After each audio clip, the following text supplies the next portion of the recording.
Hello বন্ধুরা, আজকে বেরিয়ে পড়েছি সন্ধ্যাবেলা দার্জিলিং যাওয়ার উদ্দেশ্যে ফ্যামিলি নিয়ে। ট্রেনের জন্য অপেক্ষা করছি।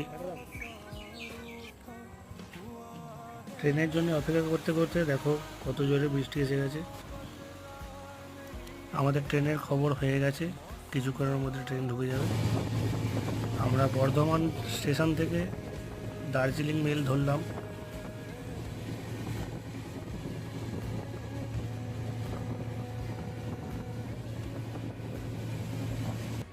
সব থেকে খারাপ ব্যাপার হচ্ছে সিগন্যাল না পাওয়ার জন্য রাঙাপানি স্টেশনে গাড়ি প্রায় আধ ঘন্টার উপরে দাঁড়িয়ে আছে।